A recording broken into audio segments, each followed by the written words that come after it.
শুভ সকাল বন্ধুরা, good morning. আমি শ্রাবণী, আমার ছোট্ট পরিবারে তোমাদেরকে জানাই সবাইকে অনেক অনেক ভালোবাসার স্বাগতম। তো এই দেখো সকালটা এখন বাজে 7:30, আর এই যে দুধটা জাল দিয়ে নিলাম। এই দেখো এখানে নিয়ে এসছে বাবা বাজার। আজকে রান্না করব নোটের শাক আর পটল দিয়ে পোস্তর একটা তরকারি। তো এখন কাটছি মিষ্টি আলু, খিচুড়ি রান্না হবে তার জন্য। তো তোমরা দেখতে থাকো ভিডিওটা, আশা করি তোমাদের ভালো লাগবে। বাচ্চাদের জন্য মিষ্টি আলুটা খুবই ভালো, উপকারী, এটাকে সুপার ফুড বলা হয়। তো প্রতিদিন বাচ্চার খাবারে মিষ্টি আলুটা দিতে বলে ডক্টররাই, আর আমিও চেষ্টা করি এটা দিতে। যখন যা সবজি পাওয়া যায় সেটা দিয়ে দেওয়ার চেষ্টা করি। প্রতিদিন যে একই জিনিস দিতে হবে সেরকমও কোনো কিছু না। তো এইভাবে আগে এগুলোকে কেটে নিচ্ছি ভালো করে। কাটার পর আর কিছু সবজি দেখি দেব, পটল আলু সব কিছু দিয়ে খিচুড়ি বসাবো। আর এই দেখো নোটে শাকটা ধুতে হবে, খুব গরম পড়েছে আজকে, বিশাল গরম। এরপর চলে এসেছি দুপুরবেলা, কাঁটাগুলো আজকে সকালে ধুইনি, তো এগুলো একটুখানি ধুয়ে নিলাম ভালো করে। অনেক বেলা হয়ে গেছে, এখন প্রায় 1টা বাজে।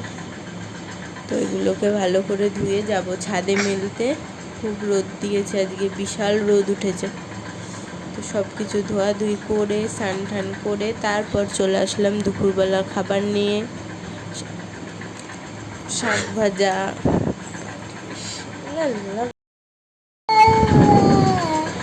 এই যে বিকালবেলা আমরা একটু গেছিলাম গঙ্গার পাড়ে, আর এখানে এত সুন্দর হাওয়া দিচ্ছিল, গিয়ে আমরা খেলাম একটু বাদাম ভাজা, তারপর ঘুরে চলে আসলাম বাড়ি।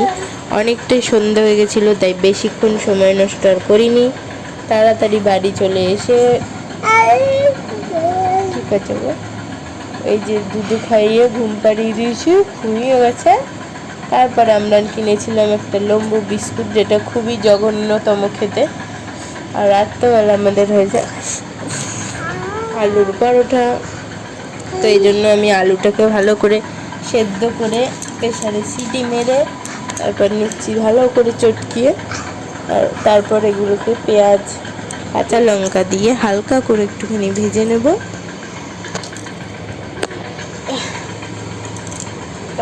এই যে দেখতে পাচ্ছ আমার মা আজকে ভিডিও করে দিয়েছে। এরকম করে ভিডিওটা না করলে খুব অসুবিধা হয়, কিচ্ছু বোঝা যায় না নিচ থেকে। তো এই যে পুরটাকে রেডি করছি আলুর পরোটার জন্য। তার মধ্যে কিছুটা দিয়ে দেবো পনিরও, পুচু খাওয়ার জন্য পনির এনেছিল, তো এক্সট্রা পনিরটা এখানে দিয়ে দিই। এবার এই যে পুরটা রেডি, কিছুই না, একটু ধনে পাতা হলে ভালো হতো, তো যেহেতু ধনে পাতাটা নেই তো ওটাকে স্কিপ করে গেলাম। ব্যাস এইভাবেই আমাদের পরোটাটা হয়ে গেল। আর ভিডিওটা বড় করছি না, এখানেই শেষ করে দিচ্ছি। ভালো লাগলে অবশ্যই পাশে থেকো।